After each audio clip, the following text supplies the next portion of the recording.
네. 방금 마이크는 안 나오죠. 네. 소개받은 조기훈이라고 합니다. 다시 인사드리겠습니다. 네. 만나 뵙게 돼서 너무 반갑고요. 제가 처음 교회 나가서 개척교회 나가서 오전에 예배드리고 거기는 저녁에 찬양 예배를 드렸어요. 7시에.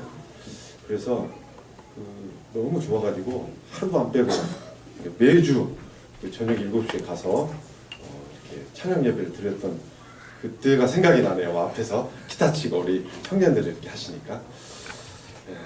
우리 같이 인사 한번 해볼까요? 우리 옆에 계신 우리 학생들 또 어르신들 우리 서로 사랑합니다 이렇게 한번 인사해 주세요.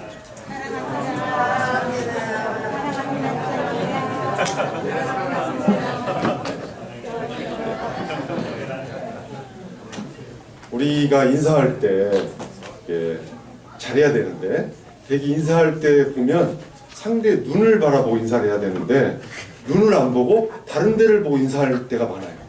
본인이 한번 잘 이렇게 대립해보면 앞에 분하고 악수하시면서 옆에 사람 보면서 하신 분들이 의외로 많으셔요. 그래서 인사하실 때는 항상 상대 눈을 바라보면서 이렇게 웃어주면서 인사하면 너무 좋습니다. 네, 오늘 1시간 정도 이렇게 같이 말씀을 나눌 텐데요.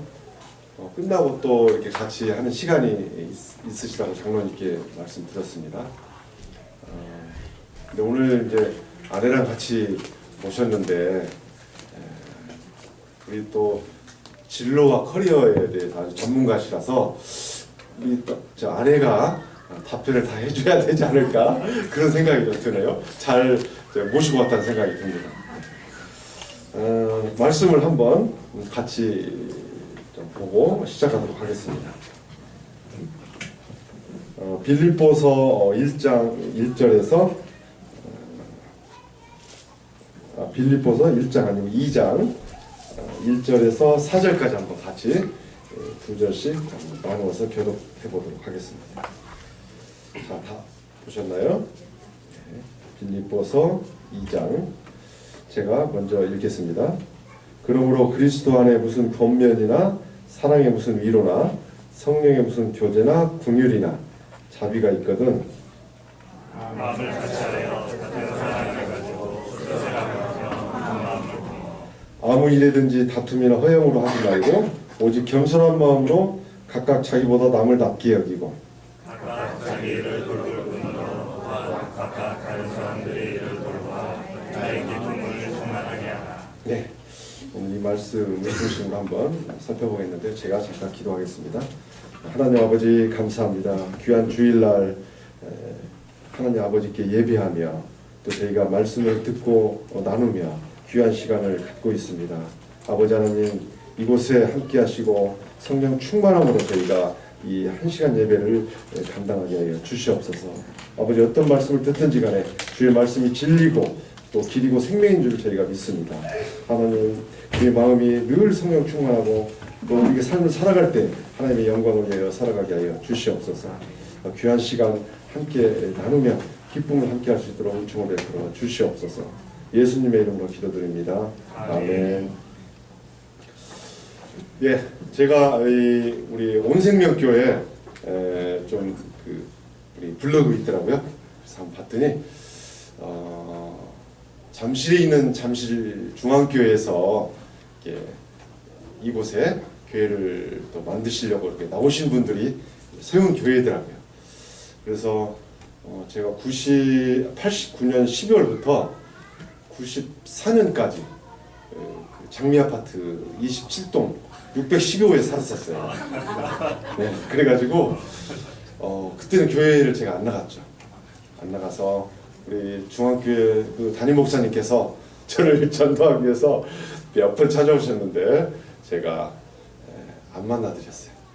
왜냐면 그때 안 가고 싶어가지고. 그래서 오늘 이곳에 거기 잠실 중앙교회에서 나오는 교회라서 너무 이렇게 제가 반갑고 의미 있는 그런 교회라는 생각이 들더라고요. 주님께서 이곳에 보내신 뜻이 다 있는 것 같아요.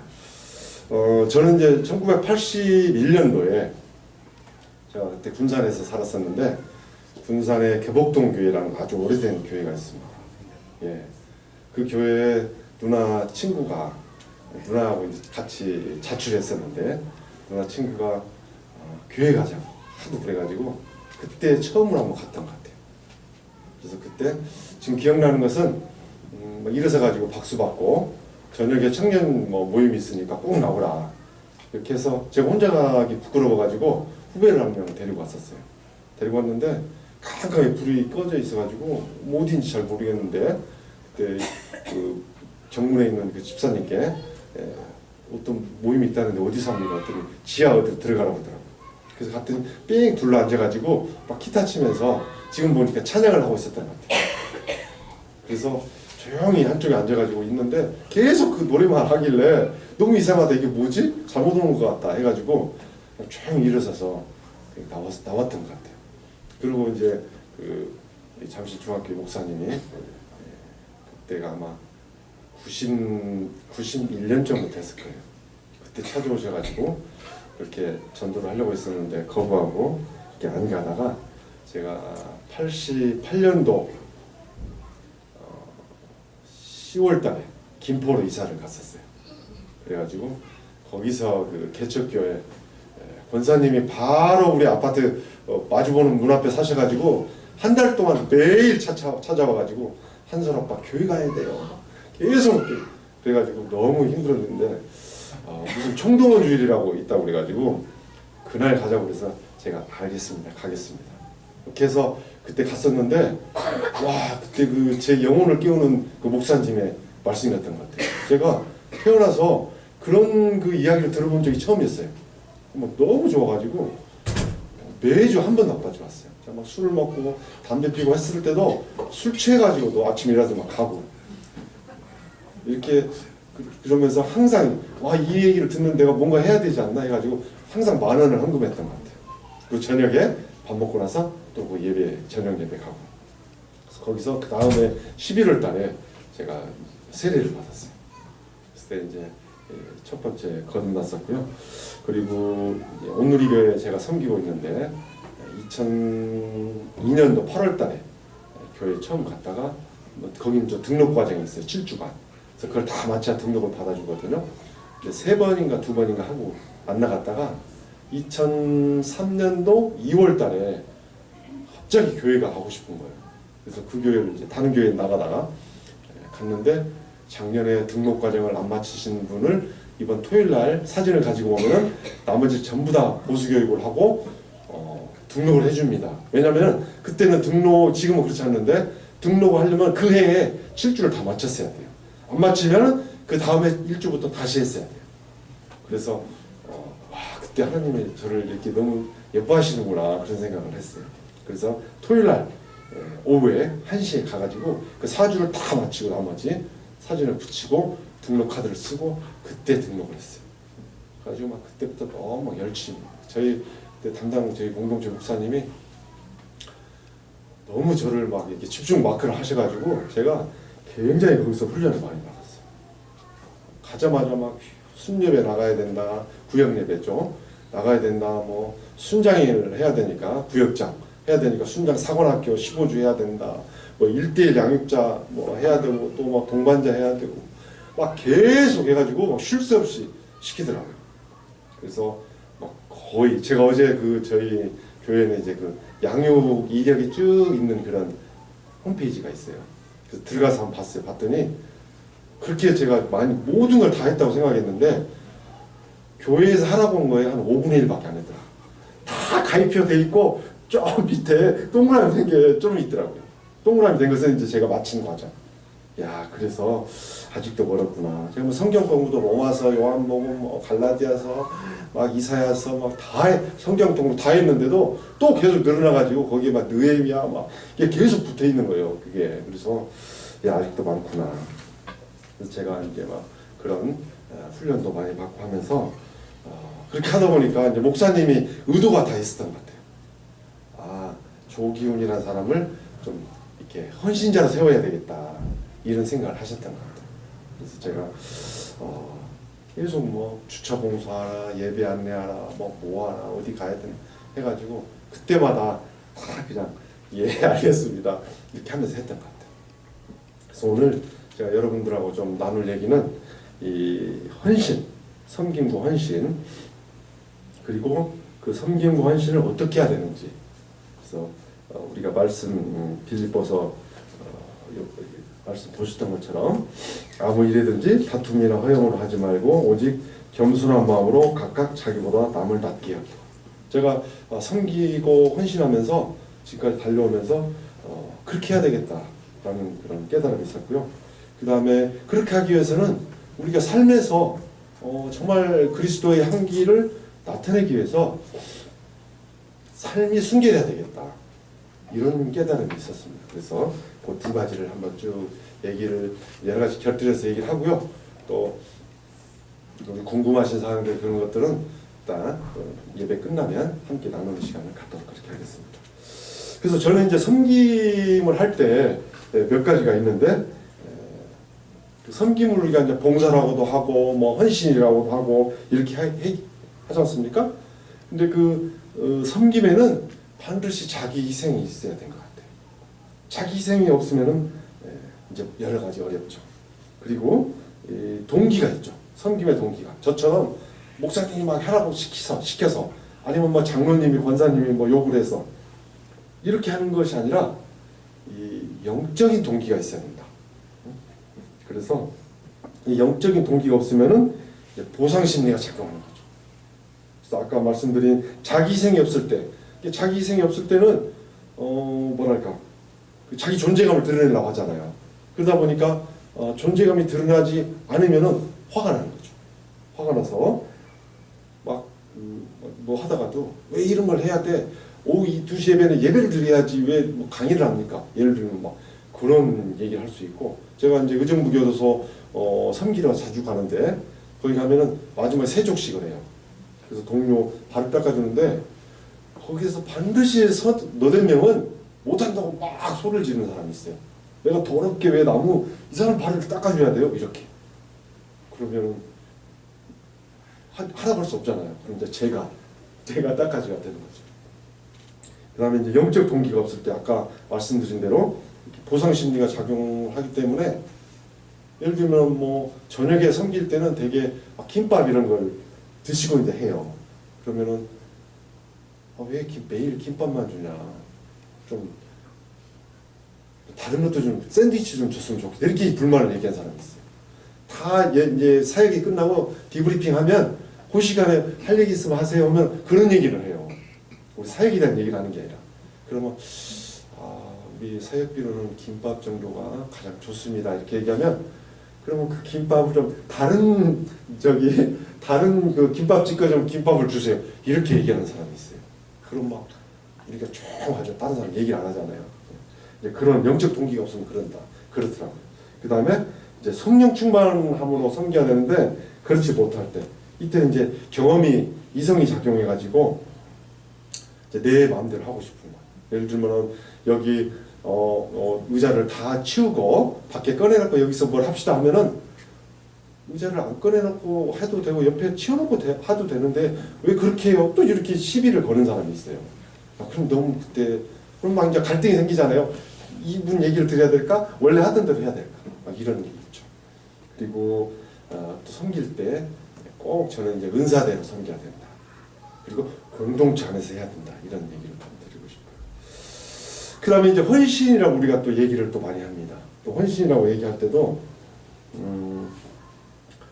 뭐 헌신과 섬김과 봉사가 뭔 차이가 있냐 이렇게 얘기할 수 있어요.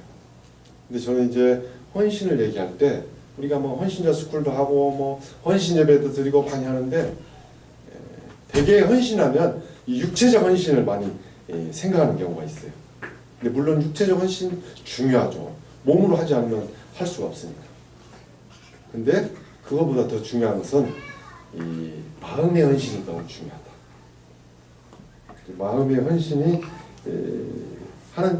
우리 요한복음 4장 34절에도 하나님의 영이시니 예배하는 자가 영과 진리로 예배할지니라.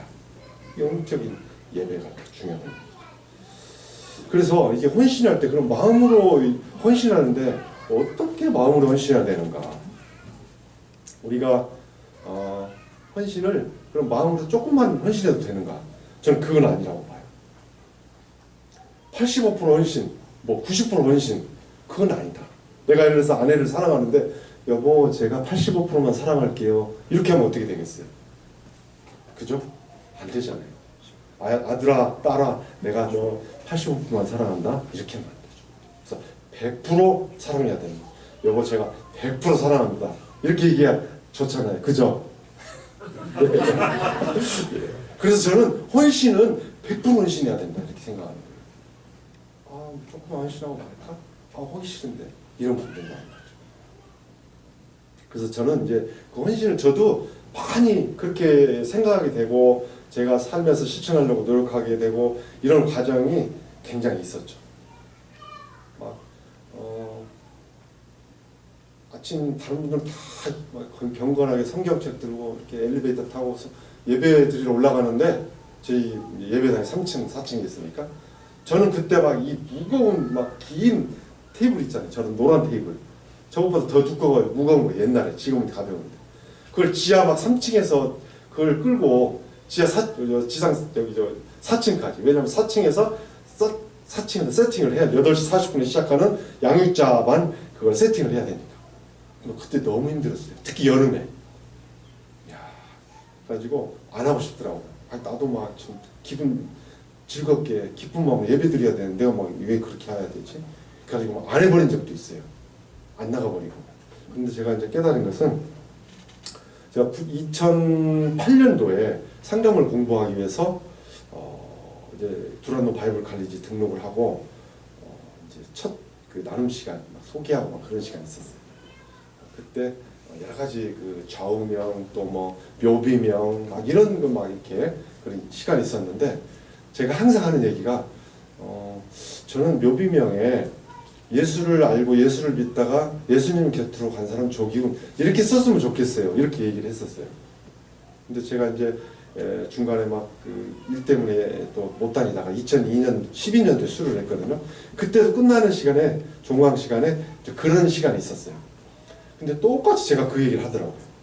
그런 그 주제를 주고 나누는데 근데 제 마음은 하나도 변한 게 없었어요.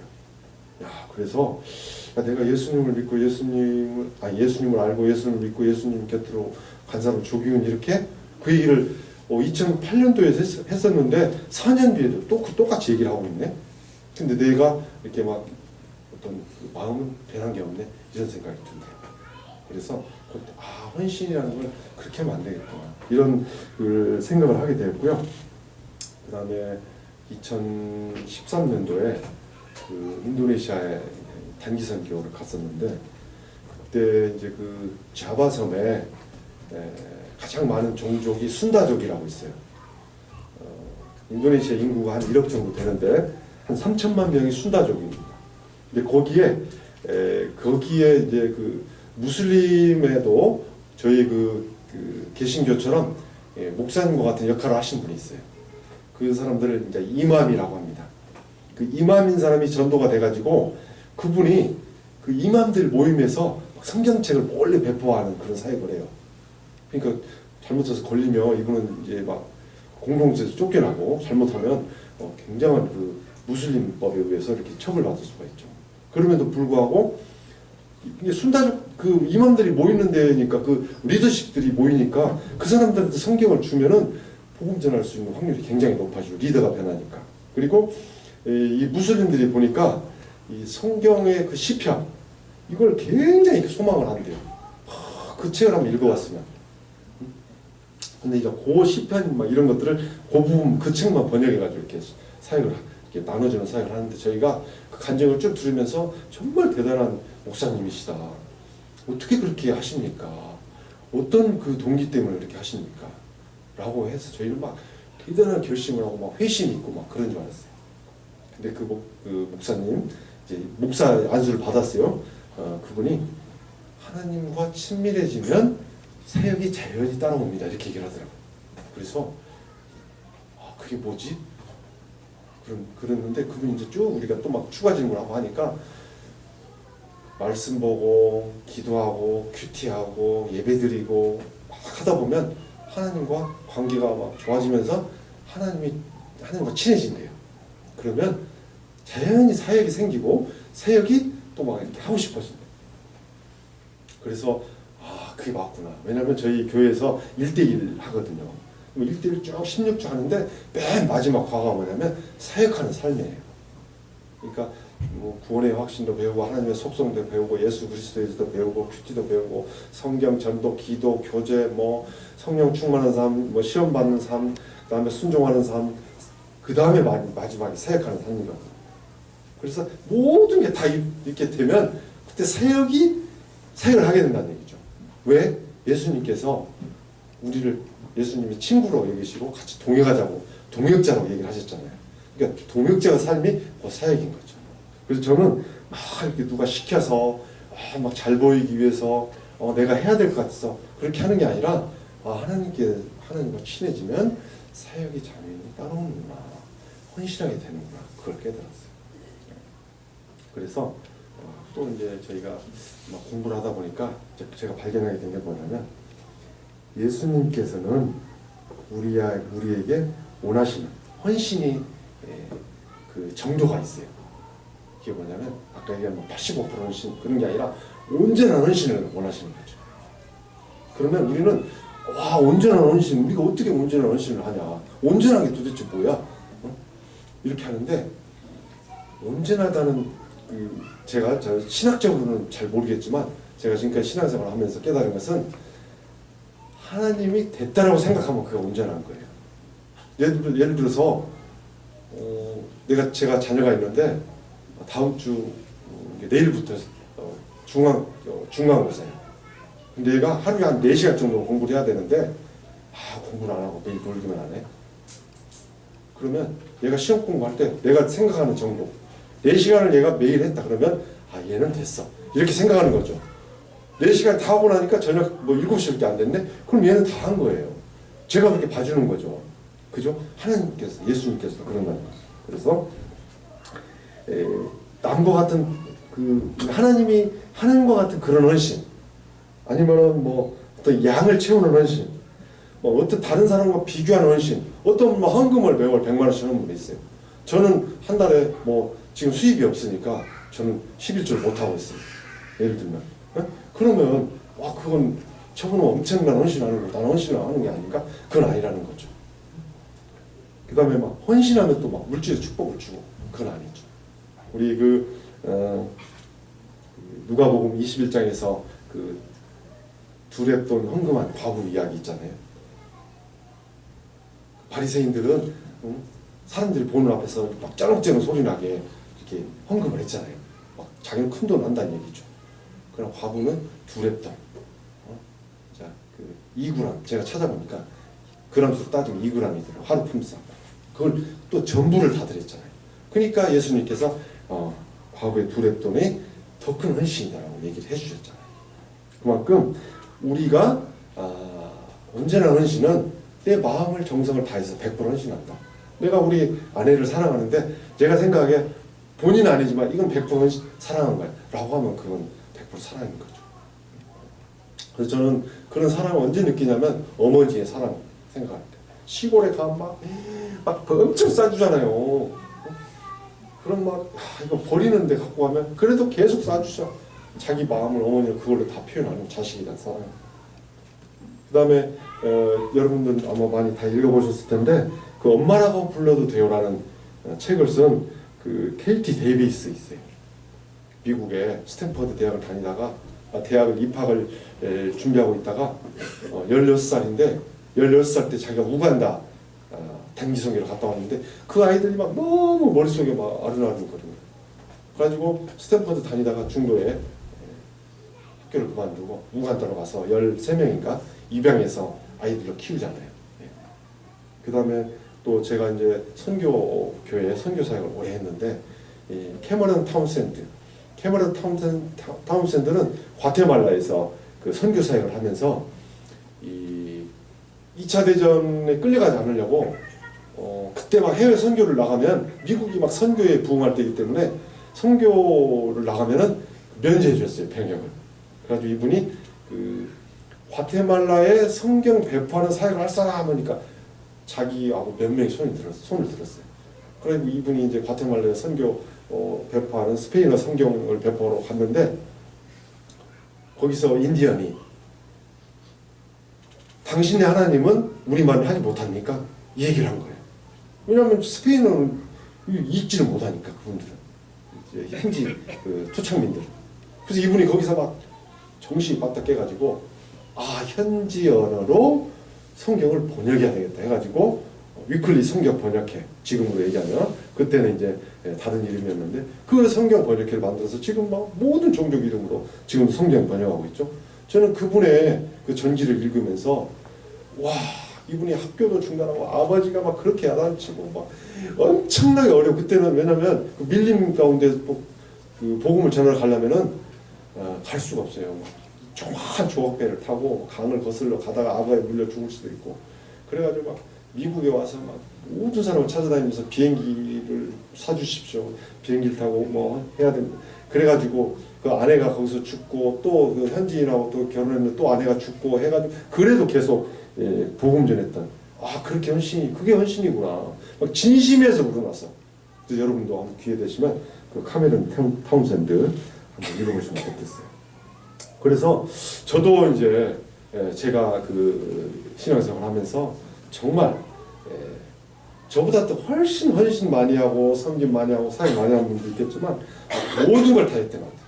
순장 하다가 또 내려놨다가 또 옆에 순장이 결혼 생기면 거기도 좀 해달라고 거기도 해주고 또 이쪽 순장 또 결혼 생기면 여기도 해달라고 거기도 또 한 6개월 해주고 또 다락방장 하다가 또 이제 마쳤는데 또 다른 다락방장 아무도 안 한다고 그러면 거기도 좀 해달라고 또 거기서 6개월 가서 해주고 뭐 공동체 또 총무 예배팀장 주차 뭐 예배 안내 아울리치 뭐 교도소 또 뭐 선교학교 스쿨 일단 안 해본 것이고 또 여기 옆에 조그마한 교회에서 선교학교 와서 해달라 하면 거기 가서 또 해주고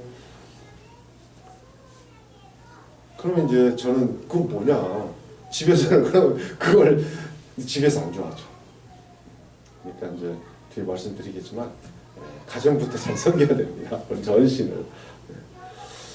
그래서 남양주역에 온누리교회도 여기 선교 스쿨 해달라고 해서 2번 와서 또 예배 끝나고 저 예배 끝나고 2시부터 여기서 또 와가지고 10월달에 2번 또 해드리기도 하고 이렇게 했었습니다. 그래서 저는 이제 지금은 이제 교회에서 은빛날개 사역팀이라고 퇴직 은퇴자들이 어떻게 나머지 삶을 살아가는 게 정말 그리스도인으로서 바람직한 모습으로 살아갈 것인가. 지금도 교회 가시면 나이 드신 막 장로님들, 권사님들 매일 교회에 오시는 거예요. 와서 예배만 드리고 밥 먹고 그냥 가시고 너무 안타까워 죽겠어요.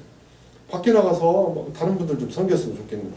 그리고 장로님들 전화하시면 어디라고 그래. 뭐 거기 왜 가셨어요? 그럼 장로 수련회 가는데 답사 또 페이스북에 어디 가 있다고 올라와 있어요. 어디 가셨어요? 그러면 또 뭐 무슨 노회에서 또 수련회 가요. 그래서 장로님들은 왜 이렇게 수련회를 많이 가신가? 제가 좀 의아하더라고요. 네. 그래서 이제 그 은빛날개 사역팀을 하고 있고 또 저희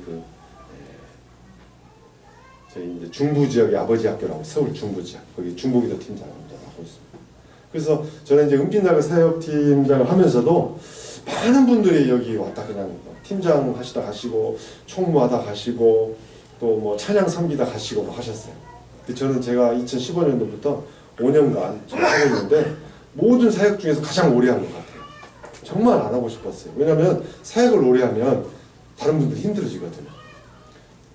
자꾸 새로운 걸 해야 되는데 제가 하는 동안에는 말을 못하고 있는 거예요. 바꾸고 싶은데 새로운 분이 오시면 그때 얘기하자. 5년간 하고 있으니까 얼마나 다른 분들 힘드시겠어요. 근데 다른 분이 안 나타나. 뭐 직장 때문에 못 한대요. 돈 벌어야 되기 때문에 못 한대요. 퇴직해가지고 집에 있다가 나는 좀 일자리를 구해야 되겠대. 그래서 못 한대요. 사실은 저도 제가 더 급하거든요. 저는 뭐 한 달에 50만 원 벌면서 일을 하고 있는데 사역을 하고 있는데 그분들은 500만 원 벌면서도 직장이 더 중요하다고 이렇게 하니까 그분에게는 또 그게 중요할 수 있으니까 뭐 제가 해야죠. 그 다음에 이제 중부 아버지학교 중보기도 팀장도 이제 지부장님이 올해부터는 아버지학교 할 때 그 팀장을 세우는데 우리 지부 팀장들 의견을 들어서 하겠대요. 그래서 저보러 중보기도 팀장을 좀 이렇게 소개를 해다 추천을 하라고 그러더라고요. 그래서 저하고 제일 친한 분을 저희 집 근처로 불러가지고 샤브샤브를 소고기 샤브샤브를 사주면서 커피를 사주면서 다 끝나고 아우 뭐 밥도 맛있는 거 먹었는데 저기 형제님 무슨 얘기를 하실 겁니까? 그러더라고요. 그래서 제가 동성교회에서 6월 1일부터 아버지 학교를 하는데 중보기도 팀장으로 좀 섬겨주셨으면 좋겠습니다. 얘기를 했더니 기도를 해보겠다 그러더라고요. 기도해보겠다는 걸 안 한다는 거잖아요. 근데 아니나 다를까 네. 일주일 뒤에 못한다고 하더라고요. 그래서 제가 그때 회개했어요. 왜냐하면 뒤에서 이제 말씀드릴 텐데 내가 먼저 헌신하지 않고 다른 사람을 헌신하라고 막 이렇게 부추기고 세웠구나. 내가 먼저 헌신해야지. 그 마음이 확 들어오더라고요. 제 마음. 그래서 제가 바로 지부장한테 전화해가지고 형제님 제가 하겠습니다. 했어요. 저는 중보기도 팀장을 너무 많이 했거든요. 거기서. 그래서 막 다른 분을 좀 했으면 좋겠어요. 그리고 이 섬김이나 헌신도 좀 이렇게 물갈이가 좀 돼줘야 새로운 사람들이 와서 또 젊은 분들이 오셔서 이렇게 해야 역동적이고 좀 그런데 좀 아쉽지만 그래도 제가 또 제가 그 얘기를 어느 자리에서 한번 가서 했어요. 그랬더니 우리 그 의정부 비전교회 장로님이 싫어하시더라고요. 왜냐면 저보다 나이가 훨씬 많거든요. 자기는 지금 아버지 학교 강사를 오랫동안 하고 있는데 나이 드신 분이 좀 비켜줘야지 얘기를 제가 그냥 했어요. 못 모르고 했는데 그분이 표정이 안 좋더라고요. 하여튼 그래서 그런 거. 그래서 저희 그 목사님께서 하영주 목사님께서 생전에 계실 때 항상 하신 말씀이 배우든지 가르치든지 둘 중에 하나. 아니면 7년 뒤면 떠나라. 그래서 지역교회를 섬겨라. 아니면 다른 곳을 섬겨라. 사역자를 살아. 그래서 저희가 이제 1만 프로젝트라는 게 있거든요. 그래서 2천만 프로젝트. 2,000명의 선지사를 버리고 10,000명의 평신도 사역자를 세우는 사역인데, 그래서 저도 어떻게 하든지 1년에 한 가지는 배우고 한 분은 가르쳐야 되겠다 이런 생각을 합니다. 근데 지금 배우는 것은 잘 못하고 있어요. 계속 배우는데. 그래서 지금 한 분은 매년 양육자로 제가 이렇게 제자 삼는 일을 하고 있습니다. 그래서 지금은 명성교회에서 8년간 부교육자로 차세대 사역하시다가 번동 제1교회 부교육자로 오신 목사님이 계셔요. 그분을 제가 맡아달라고 해가지고 지난번에도 목사님을 맡았는데 좀 힘들더라고요. 목사님은. 왜냐면 저보다 훨씬 성격은 많이 신학교 신대원 또 막 그 명성교회에서 8년간 사역하신 분인데 제가 이때 양육을 하기 너무 힘들죠. 근데 그걸 잘 이렇게 수용하고 따라오시니까 너무 좋더라고요. 또 그 목사님이 막 여러 가지 같이 제가 막 불만 얘기하면 같이 막 따라서 하니까 너무 좋더라고요. 이번에 또 그 목사님이 하신 얘기가 저도 깨달음이 있었는데 그 주일 예배에 입교식을 하는데 권사님 한 분이 자기 손자를 입교를 해야 된다고 하면서 그래서 그러면 교리문답을 해야 됩니다. 학습을 해야 됩니다. 했더니 내가 권사고 우리 저 아들 부부가 이 교회 나오는데 무슨 뭐 그걸 해 언제 그 주일날 그걸 뭐 저 바쁜데 그걸 해 뭐 이렇게 권사님 얘기하시대요. 그래서 막 깜짝 놀랐대요. 권사님이 그걸 하지 말라고 내가 하자고 하실 분이 그걸 하지 말라고 그래서. 근데 사실은 그 자녀 부부도 잘 예배 안 나오신다는 거예요. 그래서 그러면요 3부 예배 때 들으니까 3부 예배 시작하기 전에 꼭 아들 보내가지고 문답이라도 할 수 있도록 좀 해주십시오. 그랬더니 그렇게 하겠다고 했대요 권사님이. 근데 결국 3부 예배 막 시작했는데 한참 뒤에 왔대. 그래가지고 안 줄 수 없잖아요. 안 주면 또 시험 되니까. 그래서 하여튼 그건 여담했는데 어찌됐든 하여튼 계속 저도 이렇게 양육을 하려고 하고 있습니다. 하여튼 교회에서는 제가 이렇게 사역을 하고 있고 밖에서는 협동조합, 아까 우리 장로님 말씀드린 대로 협동조합. 이렇게 생애설계라는 건 뭐냐면 청소년부터 우리가 이렇게 천국에 갈 때까지 우리 삶에 여러 가지 요소들이 있어요. 재정적인 거, 비재정적인 거. 그것을 균형 있게 잘 가지고 와서 돈이 있든 없든 행복한 삶을 의미 있게 살도록 이렇게 도와드리는 그런 걸 하는 거예요. 그래서 상담도 하고 강의도 하는데 이제 제가 이렇게 교회에서 사역을 많이 하고 또 하다 보니까 이렇게 묻는 질문들이 많아요. 그래서 집사님은 하는 일이 뭡니까? 제 정체성이 이제 좀 의심스러운 거. 저분이 전도사인가? 이렇게 교회 사역 간사님인가? 이렇게 생각하는 거죠. 그래서 돈은 또 언제 버냐? 그래서 제가 항상 대답하는 게 뭐냐면 저는 직업이 교회에 섬기는 일입니다. 그럼 돈은 언제 벌어요? 할 때 짬나면 조금씩 짬날 때 벌어요. 이렇게. 왜냐면 제가 하는 일이 틈이 너무 많거든요. 매일 하루 24시간 일하는 게 아니니까 뭐 그때부터 섬기면 되죠. 그 다음에 또 묻는 게 제가 휴가를 안 가니까 항상 휴가 언제 가요? 휴가 다녀오셨어요? 이렇게 물어봐요. 그러면 1년 365일이 휴가인데 뭐 휴가를 또 갑니까? 휴가를 그렇게 얘기를 하고 제가 저 같은 분을 한 분 만났어요. 어디 가서 만났나? 괌 아우리치를 갔는데 저희가 이제 이렇게 뭐 사역을 하고 이틀을 이제 좀 여행을 했어요. 우리 공항에서부터 픽업을 하고 또 어디 갈 때 픽업을 하고 계속 또 이틀간 가족을 태우고 돌아다니는 집사님이 계시더라고요. 그래서 아니 집사님이 일을 안 하시고 저희를 이렇게 하시면 어떻게 합니까? 그랬더니 저는 6개월만 일하고 6개월은 일 안 해요. 그럼 6개월 뭐 하는 거예요? 그랬더니 교회 섬긴다. 그래서 그래요? 어떻게 해서 그렇게 할 수 있어요? 그랬더니 사진을 하신 분이야. 그분이. 그래서 괌 지역은 졸업 시즌이 이제 2학기래요. 그럼 그때 막 사진이 집중적으로 있대요. 그리고 나머지 6개월 한 일이 없대요. 그래서 안 한대. 그때 교회를 섬긴다. 그래서 제가 너무 반가워가지고 막 형제님 저하고 똑같네요. 해가지고 막 허깅을 제가 사랑합니다 했다니까요. 그리고 제가 태국 파타야 일을 잘해가지고 여행을 해서 보내줘서 파타야에